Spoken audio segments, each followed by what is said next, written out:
نحمده ونصلي على رسوله الكريم اما بعد فاعوذ بالله من الشيطان الرجيم بسم الله الرحمن الرحيم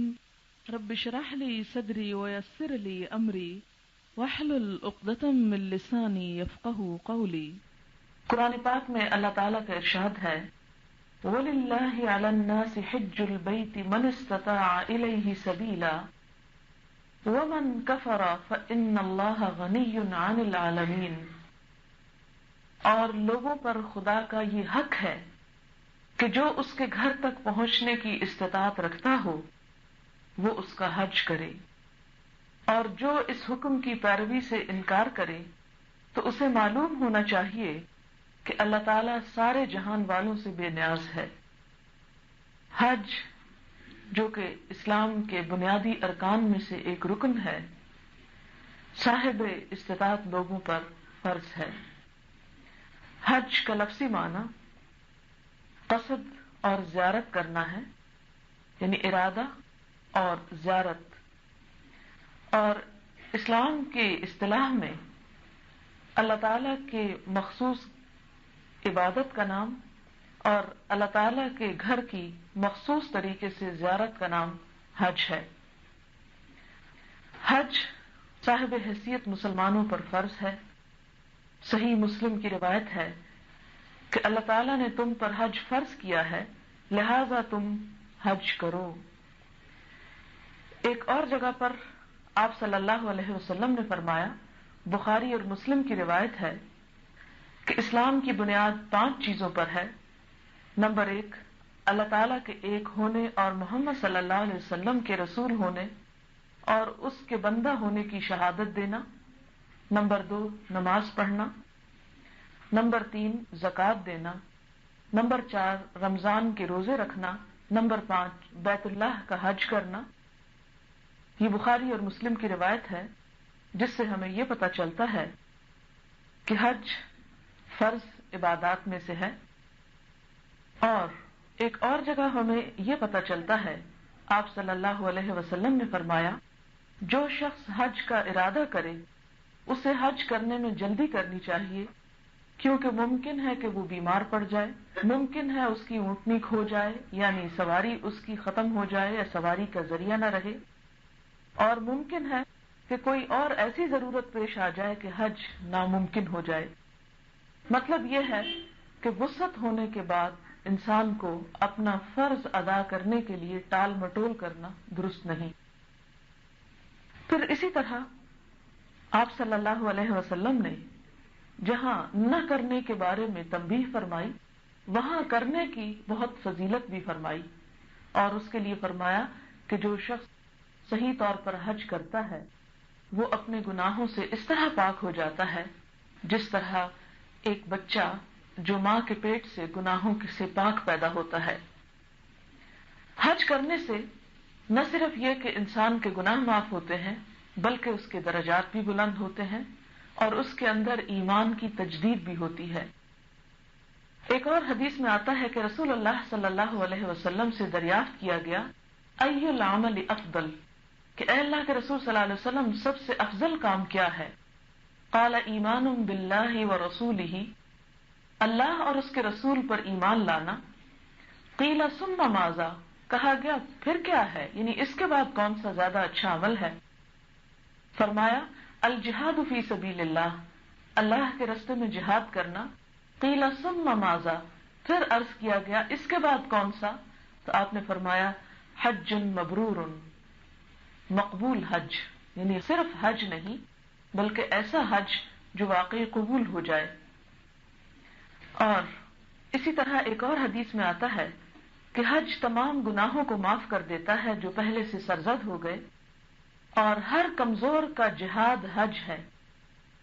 یعنی حج کرنے سے جہاد کا ثواب ملتا ہے۔ اور کمزور سے مراد کیا ہے؟ بوڑھے، کمزور جسمانی طور پر، معذور، عورت، ان کا جہاد جو ہے حج اور عمرہ کرنا ہے۔ اور ایک اور حدیث میں آتا ہے کہ الحج المبرور لیس لہ جزاء الا الجنہ، کہ حج مبرور، حج مقبول کی جزا جنت کے سوا اور کچھ نہیں، یعنی اس کے بدلے میں انسان کو جنت جیسا عالی مقام نصیب ہوگا۔ اسی طرح حج کے فضائل میں یہ بات بھی آتی ہے کہ رسول اللہ صلی اللہ علیہ وسلم نے ہی فرمایا، حج اور عمرے کو دونوں کو ملاؤ، یعنی پے در پے کرو، کیونکہ یہ دونوں محتاجی اور گناہوں کو ایسا دور کر دیتے ہیں جیسے بھٹی لوہے چاندی اور سونے کے میل کو دور کر دیتی ہے۔ یعنی انسان اگر وقتاً فوقتاً ایسا کرتا رہے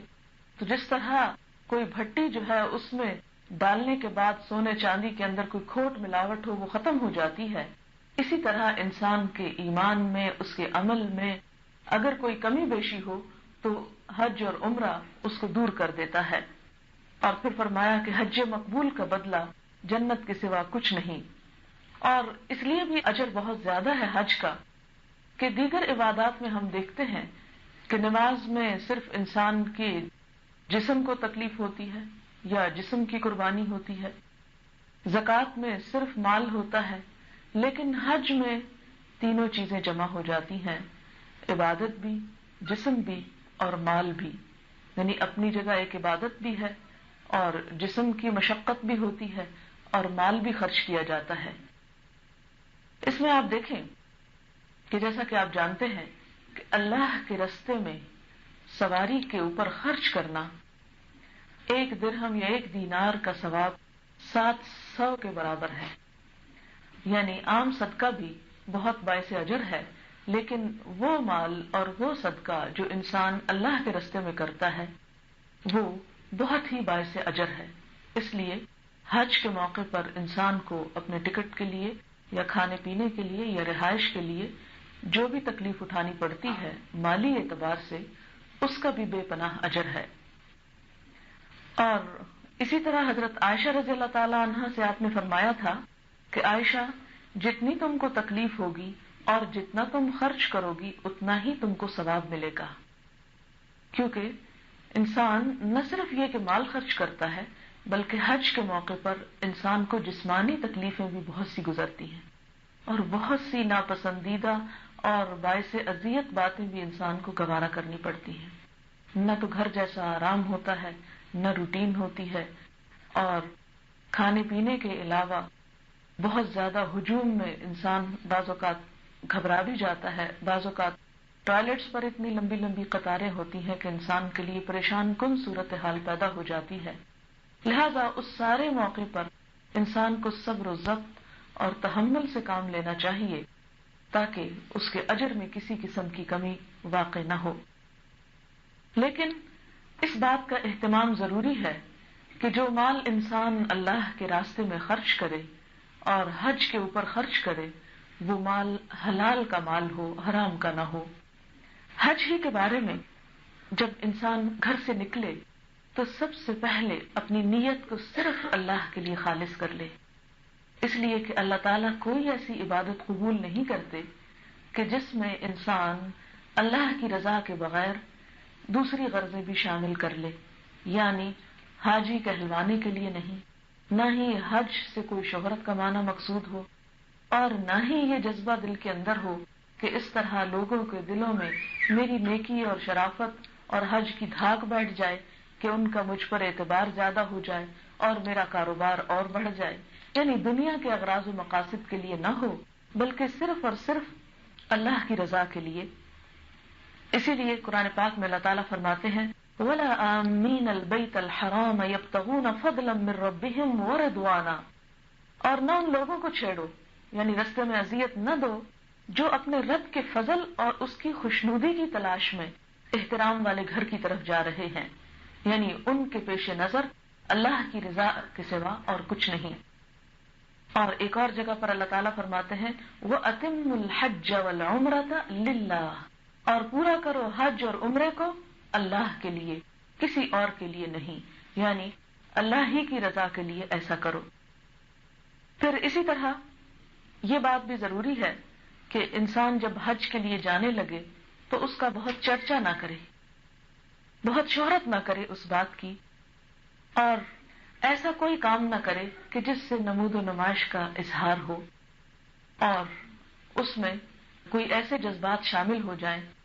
کہ جس سے حج کی نیت یا حج کے سفر پر کوئی اثر پڑے۔ پھر اسی طرح یہ ہے کہ جب انسان حج کے لیے نکلے تو دو چیزیں اس کے دل میں تڑپتی ہوں اور ان کے لیے بے چین ہو، ایک تو اللہ تعالیٰ کا گھر دیکھنے کے لیے اور دوسری پھر حضور صلی اللہ علیہ وسلم کے روضے پر پہنچنے کے لیے۔ اگر ان جذبات کے بغیر کوئی شخص صرف مجبوری سے یا خالی فرض ادا کرنے کے لیے ہی نکلا ہے تو اس کا دل پھر ایک ویران کھنڈر ہے۔ اسی طرح ایک اور اہم بات جو حج کے سلسلے میں ملحوظ خاطر رہے وہ یہ کہ انسان حج پر جاتے ہوئے اپنا زاد راہ ضرور ساتھ لے۔ زاد راہ سے مراد کیا ہے؟ کھانے پینے کا، وہاں کی رہائش کا خرچ، کیونکہ یہ نہ سمجھے کہ چونکہ میں خدا کا مہمان ہوں اس لیے مجھے اپنے ساتھ کچھ لے جانے کی ضرورت نہیں، خدا ہی مجھے کھلائے پلائے گا اور وہی میرا سارا انتظام کرے گا۔ آپ دیکھتے ہیں کہ دنیا کے کسی بھی کام کے لیے صرف آپ یہ کہہ کر نہیں چھوڑ دیتے کہ چونکہ میں ایک اچھے جذبے سے یہ کام کرنے لگا ہوں لہذا یہ کام کرنا اب اللہ ہی کے ذمے ہے۔ مثلاً آپ اس نیت سے ڈاکٹر بننا چاہیں کہ آپ لوگوں کا علاج کریں یا دوسروں کے دکھ دور کریں تو آپ کہیں کہ میری نیت بہت خالص ہے، بہت اچھی ہے، لہذا مجھے اس کے لیے کوئی محنت اور پڑھنے کی اور کوشش کی ضرورت نہیں، کیونکہ میں ایک اچھے جذبے سے ڈاکٹر بننا چاہتا ہوں، اور اس کے بعد نہ پڑھیں، نہ محنت کریں، نہ امتحان دیں اور نہ کوئی تکلیف اٹھائیں، تو صرف اچھی خواہشات اور اچھے جذبات سے انسان اپنے مقصد کو نہیں پا سکتا جب تک کہ انسان اس کے لیے کوشش نہ کرے۔ عموماً ہمارے ہاں یہ غلط فہمی پائی جاتی ہے کہ چونکہ ہم اللہ کے رستے پر نکلے ہیں لہذا کوشش کی ضرورت نہیں، سب کچھ اس کے کرم اور فضل سے ہو جائے گا۔ نہیں، ہم ایک مادی دنیا میں رہتے ہیں اور مادی وسائل اور اسباب کو اختیار کرنا ہم پر لازم کیا گیا ہے اور ہمیں سکھایا گیا ہے کہ ہم ایسا کریں۔ جیسا کہ وہ ایک مشہور واقعہ ہے کہ ایک شخص اپنے اونٹ کو کھلا چھوڑ کے اندر آ گیا اور آپ صلی اللہ علیہ وسلم نے جب دریافت فرمایا تو کہا کہ میں اللہ کے سہارے چھوڑ آیا ہوں۔ آپ نے فرمایا نہیں، جاؤ اس کو باندھو اور پھر خدا پہ بھروسہ کرو۔ تو حج میں اپنا خرچ پورا لے کے جانا جو ہے نہ تو یہ دنیا داری ہے اور نہ ہی یہ خدا کی مہمانی کے خلاف ہے، بلکہ انسان کو اس کا حکم دیا گیا، لیکن ساتھ ہی یہ فرما دیا گیا وَخَيْرُ الزَّادِ التَّقْوَى، اور بہترین زاد راہ تقویٰ ہے کہ صرف مالی اور ضرورت کی چیزیں نہ لے کے جاؤ، مال اسباب کے، بلکہ اس کے ساتھ ساتھ اچھا دل، اچھی نیت اور تقویٰ ضروری ہے تاکہ انسان اس پورے سفر سے کچھ حاصل کر کے آئے، کیونکہ وہ کوئی سیر و تفریح نہیں کہ انسان وہاں کھانے پینے کی چیزیں لے جائے، کھائے پیے، گھومے پھرے اور واپس آ جائے۔ نہیں، وہاں تو بہت کچھ سیکھنا بھی ہے، اپنے آپ کو گناہوں سے دھونا بھی ہے اور اس کے ساتھ اللہ کی رحمت بھی طلب کرنا ہے، دین و دنیا کی بھلائیاں بھی مانگنا ہے۔ لہٰذا اگر انسان کے ساتھ تقویٰ بھی جاتا ہے تو اس سے پھر انسان زیادہ سے زیادہ بہتر نتائج حاصل کر کے واپس لوٹتا ہے۔ پھر اسی طرح یہ بات بھی ضروری ہے کہ جب انسان حج کی نیت اور ارادہ کر لے تو پھر اس کے بعد حج کرنے کا طریقہ باقاعدہ سیکھے، کیونکہ کچھ چیزیں حج میں فرض ہیں، کچھ سنت ہیں، کچھ کرنا نہایت ضروری ہے اور کچھ کا کرنا غلط ہے اور کچھ کا چھوڑ دینا درست نہیں، ان کے چھوڑ دینے سے حج ہوتا نہیں۔ یہ لازمی طور پر انسان جان لے کہ اس حج کے سفر کے آداب، طور طریقے اور اسباب کیا کیا ہیں، مجھے کن کن مرحلوں سے گزرنا ہے۔ اس کے لیے بہتر یہ ہے کہ انسان خود کوئی ایسی کتاب پڑھے اور اس میں سے ایک ایک پوائنٹ کو ذہن میں بٹھانے کی کوشش کرے۔ اس کے ساتھ ہی انسان ان لوگوں کے ساتھ بھی بیٹھے جو پہلے حج کر چکے ہوں تاکہ ان کے عملی تجربے سے بھی وہ فائدہ اٹھا سکے۔ اور پھر یہ کہ انسان جب اللہ تعالیٰ کے لیے اس رستے میں نکلے تو پھر ذکر کو لازم پکڑے، یعنی جب گھر سے نکلے تو وہ احرام اور وہ تلبیہ وہ تو الگ باتیں ہیں، میں ایک جنرلی ایک ایٹیچیوڈ پر بات کر رہی ہوں، کیونکہ جب آپ صلی اللہ علیہ وسلم سے پوچھا گیا کہ بہترین حج کون سا ہے اور بہترین نماز کون سی اور بہترین عبادات کی جب آپ سے سوال کیا گیا تو آپ نے فرمایا کہ جس میں ذکر شامل ہو، وہ جس کے ساتھ ذکر بھی ہو اللہ کا، کہ ایک تو عبادت ہے وہ تو اپنی جگہ، لیکن اس کے ساتھ ساتھ اللہ کا ذکر کرنا اس عبادت کو کئی گنا ثواب اور جزا میں بڑھا دیتا ہے. لیکن ذکر میں یہ یاد رکھیں کہ جو دعائیں آپ پڑھیں وہ مسنون ہوں. عموماً ہمارے ہاں کتابوں کے اندر بے شمار لمبی لمبی دعائیں لکھی ہوتی ہیں جو ان میں سے اکثریت من گھڑت دعاؤں کی ہوتی ہیں. ان کا پڑھنا انسان کے اوپر ایک بہت بوجھ بن جاتا ہے. انسان سارا وقت گلٹی فیل کرتا رہتا ہے کہ مجھے یہ پڑھنا تھا اور میں پڑھ نہیں سکا، اور پھر کام کر کے بھی وہ اطمینان اور یکسوئی حاصل نہیں ہوتی جو ہونی چاہیے تھی. اور بعض لوگ پھر اس طرح کرتے ہیں کہ خود یاد نہیں کرتے، معلمین سے کہتے ہیں کہ وہ پڑھتے جائیں، وہ معلوم نہیں کیا پڑھتے جاتے ہیں اور دوڑتے چلے جاتے ہیں اور لوگ ان کے پیچھے پاگلوں کی طرح دوڑ رہے ہوتے ہیں. نہ انسان نہ سوچ سکتا ہے، نہ جان سکتا ہے، نہ اس کا شعور نہ دماغ، کچھ حاضر نہیں ہوتا، وہ صرف ایک شخص کے پیچھے بھاگ رہے ہوتے ہیں. تو بجائے اس کے کہ انسان کسی کو وہاں پر فالو کرے، اپنے خود اللہ تعالیٰ کے ساتھ ایسا ربط اور تعلق رکھے اور اپنے اعتبار سے پہلے سے ہی سیکھ کر جائے کہ اسے وہاں کیا کرنا ہے تاکہ دوسرے کی محتاجی کم سے کم ہو اور انسان زیادہ سے زیادہ یکسوئی کے ساتھ پھر ذکر کر سکے، عبادت کر سکے. تو اس میں آپ دیکھیں کہ اللہ کے رسول صلی اللہ علیہ وسلم نے حج کے موقع پر کیا دعائیں پڑھی. ہمارے لیے بھی اتنی دعائیں کافی ہیں، اور اس کے علاوہ اردو، پنجابی، انگریزی میں جو چاہیں آپ مانگیں، لیکن عربی عبارتوں اور لمبی لمبی عبارتوں کا بوجھ لاد کے نہ چلیں، کیونکہ وہ پڑھنا بعض لوگ پھر اس طرح کرتے کتابیں کھول لیتے اور کھول کے اوپر سے پڑھ رہے ہیں، کوئی دھکے پڑھ رہے ہیں، نہیں دیکھ رہے آگے کیا ہو رہا ہے، ادھر کیا ہو رہا ہے، اور ایک عجیب بدمزگی ہوتی ہے. اور بعض اوقات پھر یہ کہ اونچی اونچی پڑھنا شروع ہو جاتے ہیں، جس سے وہ نتیجہ یہ نکلتا کہ دوسرے کو اپنی پڑھی ہوئی بھول جاتی ہے. لہذا ان تمام موقعوں پر انتہائی احترام اور اللہ تعالی سے قلبی تعلق جو ہے وہ محسوس ہوتا رہے، اور واقعی انسان خدا کا مہمان اور خدا ہی کی ملاقات اور اس کے گھر کی زیارت ہی کی نیت سے نکلے. اور ذکر اور دعاؤں میں یہ بات بھی یاد رہے کہ انسان صرف دنیا کی دعائیں نہ مانگے بلکہ آخرت کی دعائیں بھی مانگے. خاص طور پر اسی موقع کے لیے اللہ تعالیٰ نے قرآن پاک میں فرمایا کہ وَمِنْهُمْ مَنْ يَقُولُ رَبَّنَا آتِنَا فِي الدُّنْيَا وَمَا لَهُ فِي الْآخِرَةِ مِنْ خَلَاقٍ. ان میں سے بعض ایسے ہیں جو یہ دعائیں مانگتے کہ اے اللہ ہمیں دنیا کی بھلائیاں عطا کر، اور ان کے لیے آخرت کا کوئی حصہ نہیں. یعنی حج کرنے گئے ہیں دنیا کی شہرت تعریف کے ساتھ اور دنیا ہی مانگنے، دنیا ہے وہاں بھی یاد، آخرت یاد نہیں. تو ایسی صورت میں اللہ تعالیٰ نے فرمایا وَمَا لَهُ فِي الْآخِرَةِ مِنْ خَلَاقٍ. جو شخص وہاں جا کر صرف دنیا ہی کی دعائیں مانگتا ہے اس کا آخرت میں کوئی حصہ نہیں. اسی طرح آپ دیکھیں کہ آپ کو بھی شاید اتفاق ہوا ہو کہ آپ کبھی عمرے یا حج کے لیے جانے لگے تو لوگ عموماً جو دعائیں کرنے کو وہاں کہتے ہیں وہ بھی ساری دنیا کی ہوتی. کوئی آپ کا دوست، عزیز، رشتہ دار کم ہی آپ کو ایسا ملے گا جو آپ سے کہے کہ وہاں جا کے دعا مانگنا کہ اللہ مجھ سے راضی ہو جائے یا میری بخشش ہو جائے یا کوئی اور، یا میرا آخرت کا حساب کتاب آسان ہو جائے یا میری قبر کی منزلیں آسان ہو جائیں. تو یہ دعا کم ہی کہے گا مانگنے کو. عموماً کوئی کہے گا کہ میرے بیٹے کے رشتے کی دعا کر دینا، میری فلاں مشکل اور وہ مشکل. یعنی ہمارے سامنے دنیا کی مشکلات ہی ساری مشکلات ہیں، اس سے پیچھے کوئی اور چیز نظر نہیں آتی.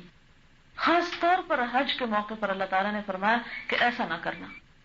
اور پھر کیا مانگنا؟ بعض ان میں سے ہیں جو کہتے ہیں ربنا آتنا فی الدنیا حسنۃ وفی الآخرۃ حسنۃ وقنا عذاب النار، کہ جو یہ دعا مانگتے ہیں کہ اللہ ہمیں دنیا میں بھی بھلائی دے اور آخرت میں بھی بھلائی دے اور ہمیں آگ کے عذاب سے بچا لینا. یہ دعا ہمیں مانگنے کو کہا گیا. یعنی کتنی معتدل اور بیلنسڈ دعا ہے. دنیا بھی مانگو، دنیا چھوڑنی تو نہیں، اس میں رہنا ہے، جتنے دن رہنا عزت سے تو رہے انسان، اور آخرت بھی مانگو. اور پھر خاص طور پر جو چیز وہاں سے مانگ کے آؤ وقنا عذاب النار، کہ اللہ آگ کے عذاب سے بچا لینا. پھر اسی طرح آپ دیکھیں کہ حج کے دوران انسان اللہ تعالیٰ کی ہر طرح کی نافرمانی سے بچے، کیونکہ حج انسان کی ایسی عبادت ہے جو تنہا نہیں ہوتی، کسی گروپ کے ساتھ، کسی رشتہ دار کے ساتھ، اور اگر رشتہ دار نہ بھی ہو تو لاکھوں اور رشتہ دار مسلمان جو ہیں ان کے ساتھ تو ہوتا ہی ہے. ایسی صورت میں انسان جب گرمی، تھکاوٹ، پیاس اور بھوک کے ساتھ بعض اوقات ہوتا ہے تو اس کے مزاج اور اس کے اندر بڑی برہمی آنے لگتی ہے، اور ایسے موقع پر انسان لڑائی جھگڑا کر بیٹھتا ہے یا غصہ کر بیٹھتا ہے.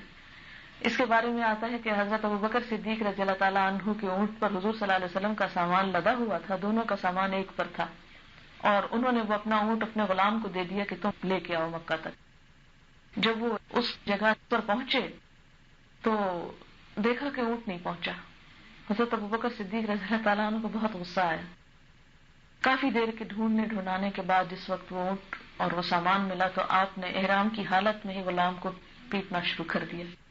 حضور صلی اللہ علیہ وسلم نے جب دیکھا، فرمایا دیکھو اس حاجی کو، دیکھو اس احرام والے کو، یہ کیا کر رہا ہے۔ کتنا خوبصورت انداز ہے آپ کے منع کرنے کا کہ دیکھو یہ حالت احرام میں کیا کر رہا ہے۔ یعنی مراد یہ تھی کہ حالت احرام میں مارنا یا جھگڑنا یا کسی کو تنگ کرنا وہ درست نہیں، اگرچہ کوئی غلطی پر ہی کیوں نہ ہو۔ اور پھر قرآن پاک میں بھی اللہ تعالیٰ نے فرمایا کہ الحج اشہر معلومات، حج کے مہینے معلوم ہے، فمن فرض فیہن الحج، جو ان مہینوں میں حج اپنے اوپر فرض کر لے، فلا رفث ولا فسوق ولا جدال فی الحج، تو وہ نہ کوئی بے حیائی کی بات کرے، نہ کوئی گناہ کا کام کرے، اور نہ کوئی جھگڑا لڑائی کرے، اپنے غصے کو کنٹرول کرے، اپنے جذبات کو کنٹرول کرے، اس لیے کہ ایسا کرنے سے حج ضائع ہو جاتا ہے، اس کا ثواب نہیں رہتا۔ اور اصل میں یہ حج تو ہے ہی ایک ٹریننگ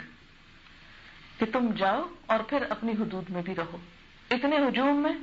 پھر وہی کرو جو اللہ تعالیٰ کی رضا ہے۔ لیکن آپ دیکھیں گے کہ اکثر مسلمان ملکوں سے آئے ہوئے لوگ اس بات کا لحاظ نہیں رکھتے۔ بعض اوقات تو ایسا ہوتا ہے کہ انسان سجدے میں پڑا ہوتا ہے تو پاؤں کے ایسی ٹھوکر سر کو لگتی کہ سر گھوم جاتا ہے، بعض اوقات ہاتھوں پہ کوئی چڑھ جاتا ہے، بعض اوقات جسم کے کسی حصے کو ایسی کوہنی یا ایسی تکلیف دہ چیز لگتی ہے کہ انسان کے آنسو بہہ پڑتے ہیں، لیکن ان ساری کیفیات کے باوجود جواباً کوئی کارروائی نہ کرے، کوئی بھی کارروائی، اس لیے کہ اس سے حج کا اجر ضائع ہو جاتا ہے، اور ان کو لا علم اور جاہل سمجھ کر معاف کر دیں، کیونکہ جہالت اس دور میں امت مسلمہ کا مقدر ہو چکی ہے۔ آپ کو صرف یہاں نہیں بلکہ اکثریت ممالک سے آئے ہوئے مسلمانوں کے اندر محسوس ہوگا، الا ماشاء اللہ چند ہیں جو کہ واقعی سوچ سمجھ کر آتے ہیں۔ پھر اسی طرح یہ ہے کہ انسان جب حج کی حالت میں ہو یا اس سفر پر ہو تو اللہ تعالیٰ کی نشانیوں کا پورا پورا احترام کرے، شاعر اللہ کی پوری تعظیم کرے۔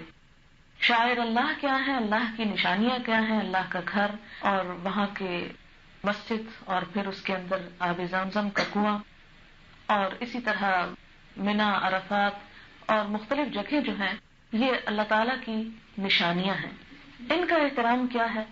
کہ انسان ان کے ساتھ محبت اور تعظیم کا معاملہ کرے، وہاں پر شور و غل اور لڑائی ہنگامہ یا کوئی غلاظت نجاست پھینکنا، جیسا کہ آپ دیکھیں گے کہ لوگ اپنے بچوں کی نیپیاں زمزم کے کنویں کے پاس وہ نیچے پھینک دیتے ہیں، یا اور اسی طرح کے کچھ لوگ ننگے ہو کے اپنے اوپر پانی پھینک رہے ہوتے ہیں، اور کوئی طرح طرح کی آپ ایسی چیزیں دیکھیں گے کہ جس سے طبیعت بہت مقدر ہوگی، لیکن ان چیزوں کو گوارا کرتے چلے جائیں۔ اگر حسن سلوک سے یا کسی اچھے طریقے سے دوسرے کو روک سکیں تو روک دیں، اور اگر سمجھیں کہ اس سے فساد ہوگا تو بہتر ہے خاموشی رہیں،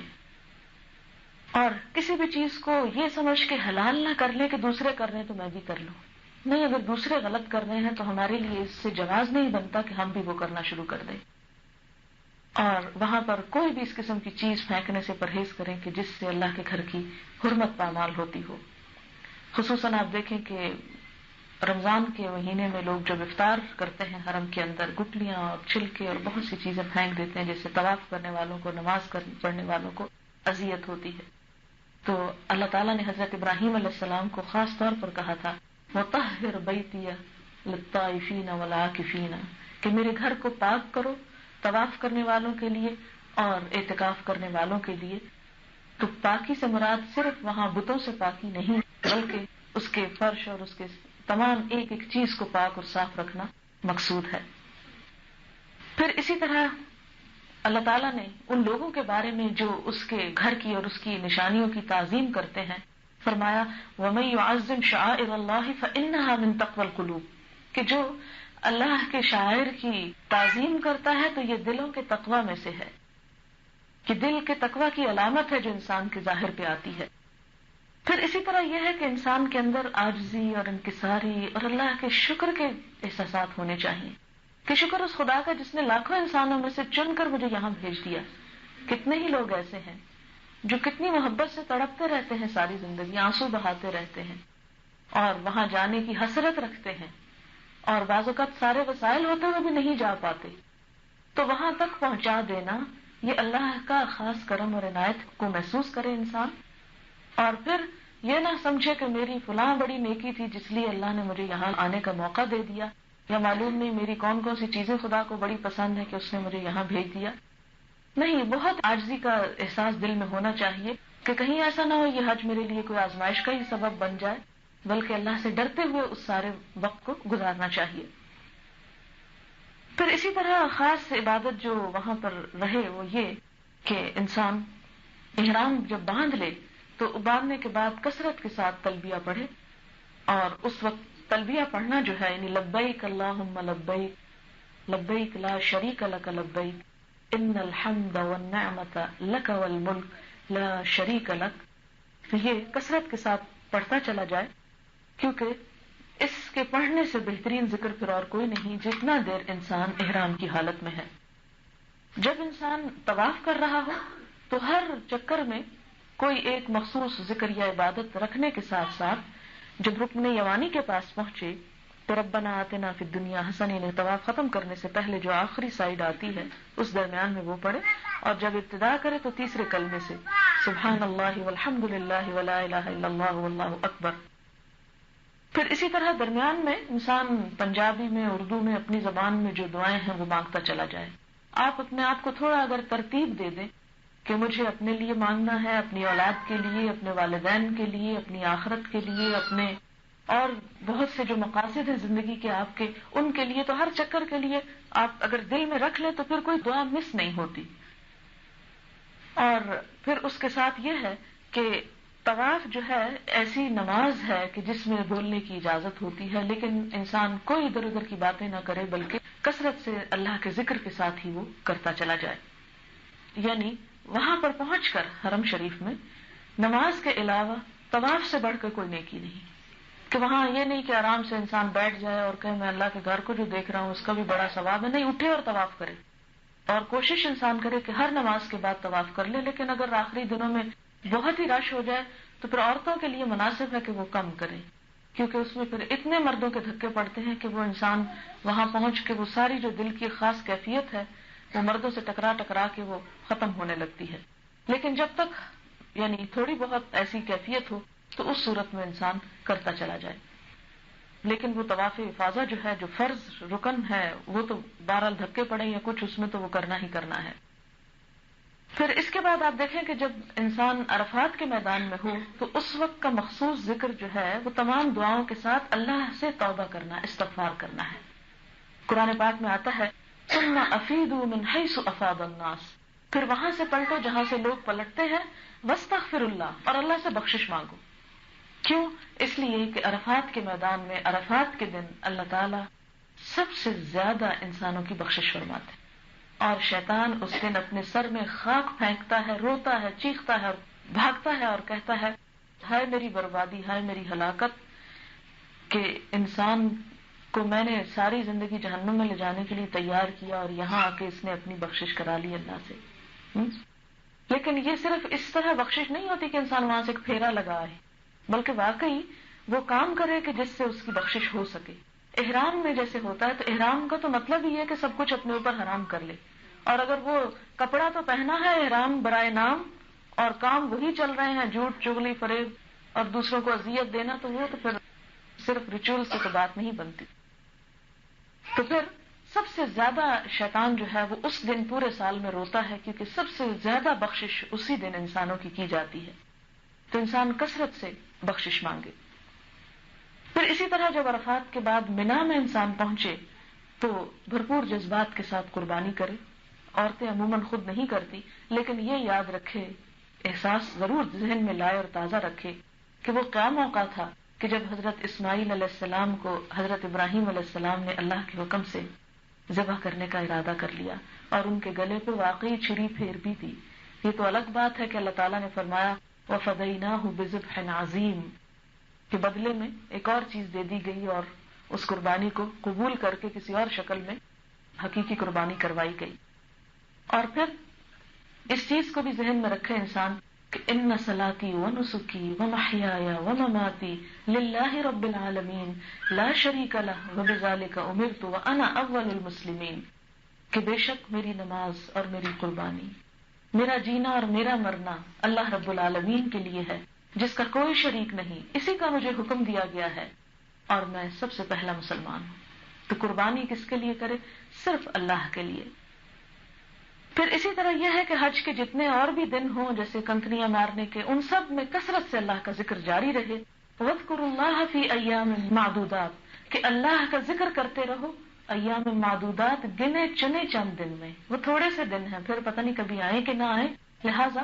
ان دنوں کو ضائع نہ کریں. اور اس میں آپ دیکھیں کہ خاص طور پہ منا کے جو قیام کے دن ہیں ان میں انسان کا کوئی کام نہیں ہوتا. اسی لیے آپ صلی اللہ علیہ وسلم نے فرمایا کہ منا کے دن کھانے پینے اور اللہ کے ذکر کے دن ہیں، کھاؤ پیو اور خدا کا ذکر کرتے چلے جاؤ. پھر اسی طرح آپ دیکھیں کہ جب حج کے سارے مناسک پورے ہو چکے تو تب بھی حکم یہی دیا گیا فَإِذَا قَضَيْتُم مَنَاسِكَكُمْ فَاذْكُرُوا اللَّهَ كَذِكْرِكُمْ آبَاءَكُمْ أَوْ أَشَدَّ ذِكْرًا کہ جب تم سارے مناسک پورے کر چکو تو پھر کیا کرو؟ اللہ کا ذکر کرو جس طرح تم اپنے آباء و اجداد کا کرتے تھے، بلکہ اس سے بھی بڑھ کے ذکر کرنا. اور پھر کسی بھی وقت انسان خدا کی یاد سے غافل نہ ہو، کیونکہ قبولیت کے لمحات بھی ہوتے ہیں اور خدا سے قریب ہونے کے، اور بندے کے ہونٹ جب تک خدا کے ذکر میں ہلتے رہتے ہیں اللہ تعالیٰ اپنے بندے کے ساتھ ہوتا ہے. اور پھر اسی طرح حج کے علاوہ جب واپس انسان آ جائے تو اس موقع پر بھی طواف کثرت سے کرے. تو خالی دیکھتے نہ رہیں بلکہ اٹھ کے طواف بھی کریں اور کثرت سے اس کو کیجیے. اس کے مقابلے میں بازاروں کا طواف کم سے کم کیجیے، کیونکہ خواتین کے لیے ایک عموماً اٹریکشن یہ ہوتی ہے کہ کون سی چیز پاکستان میں نہیں ملتی، اب تو خیر سب کچھ ملتا ہے، تو وہ وہاں سے خریدا جائے. اور پھر آپ دیکھیں کہ عموماً جہاں لوگ رہتے ہیں وہاں کمرے اتنے چھوٹے ہوتے ہیں اور اتنے زیادہ لوگ ہوتے ہیں کہ عموماً سامان بھر بھر کے لوگ ان رہنے والوں کے بھی جینا حرام کر دیتے ہیں. پھر اسی طرح یہ ہے کہ جب مسجد حرام میں انسان داخل ہو تو اس وقت داخل ہونے کے بعد 2 نفل پڑھے اور داخل ہونے کی دعا بھی پڑھے، اور خاص طور پر رحمت کی دعا جو ہے وہ انسان مانگتا رہے. اور اس کی ایک مخصوص دعا ہے مسنون کہ اعوذ باللہ العظیم وبوجہہ الکریم وسلطانہ القدیم من الشیطان الرجیم، میں شیطان مردود کی برائیوں سے اللہ عظیم اور اس کے چہرہ کریم اور سلطنت قدیم کے طفیل سے پناہ پکڑتا ہوں. رسول اللہ صلی اللہ علیہ وسلم نے فرمایا کہ مسجد میں داخل ہوتے وقت جو اس دعا کو پڑھے گا وہ سارا دن شیطان کے شر سے محفوظ رہے گا، یعنی جو ابھی میں نے پڑھ کے سنائی. اس کے علاوہ یہ دعا بھی ہے بسم اللہ والصلاة والسلام علی رسول اللہ رب اغفر لی ذنوبی وافتح لی ابواب رحمتک، میں اللہ کے نام سے داخل ہوتا ہوں اور اس کے رسول صلی اللہ علیہ وسلم پر درود و سلام بھیجتا ہوں. اے اللہ تو میرے گناہوں کو معاف کر دے اور اپنی رحمت کے دروازے کھول دے. پھر اسی طرح انسان جب وہاں پر ہو ایک اور چیز کا خاص طور پر خیال رکھے جو شاید کتابوں میں لکھی آپ کو نہ ملے، وہ یہ کہ انسان جب بھی دن کی ابتدا کرے نہا دھو کر، اور اگر کپڑوں کے لیے صابن نہ بھی ملے تو ایٹ لیسٹ پانی سے نکال کر بھی انسان اس کو پہن لے تو وہ پسینے کی اذیت والی بو جو ہوتی ہے وہ ختم ہو جاتی ہے. کیونکہ عموماً لوگ اس بات کا اہتمام نہیں کرتے اور اس سے جب رش اتنا زیادہ ہوتا ہے بعض اوقات انسان عبادت یکسوئی سے نہیں کر پاتا جب دوسرے لوگ گندی حالت میں وہاں پر موجود ہوتے ہیں. اب یہ کہ دوسروں کو انسان کیا کہے، اگر خود ہی عمل کر لے تو شاید اس کی اذیت سے دوسرے محفوظ ہو جائیں. پھر اسی طرح یہ ہے کہ انسان جو دعائیں کرے ان دعاؤں میں دین اسلام کی سربلندی، اپنی ہدایت اور اللہ تعالیٰ کی خصوصی رضا کی دعائیں جو ہیں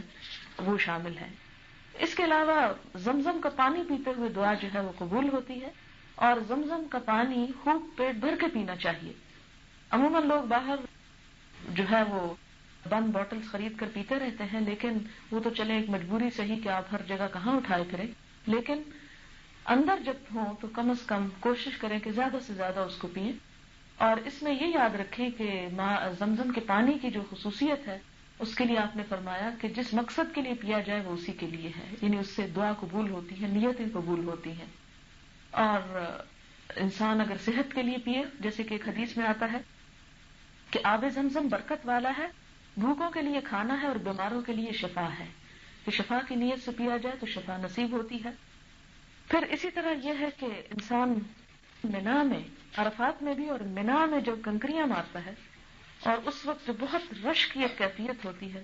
تو واقعی انسان کو آخرت یاد آ جاتی ہے. اور انسان کو آخرت یاد کرنی بھی چاہیے اس ساری گرمی اور رش میں، کیونکہ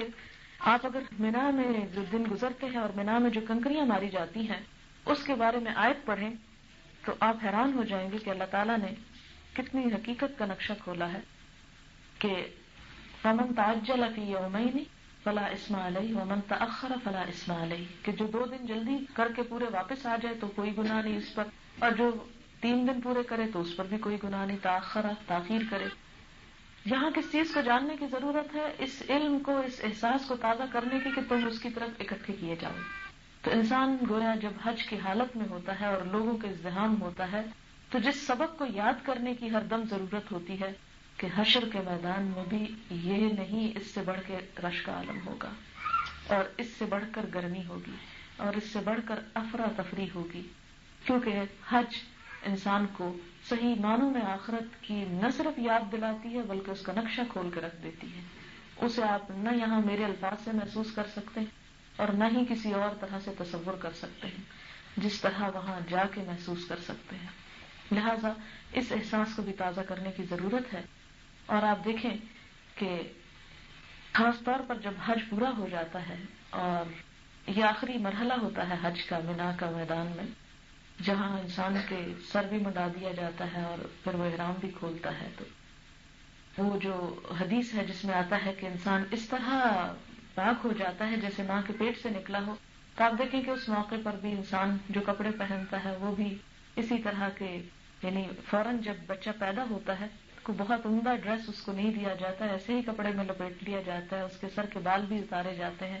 اور واقعی جو حقیقی حج ہے پھر اس سے بہت مماثلت رکھتا ہے وہ سارا عمل. تو اللہ تعالیٰ سے دعا ہے کہ جو لوگ جا رہے ہیں وہ حقیقی معنوں میں پورے شعور کے ساتھ حج کریں، اور جو ابھی تک نہیں گئے اللہ تعالیٰ ان کے راستے آسان کرے. آخر دعوانا الحمدللہ.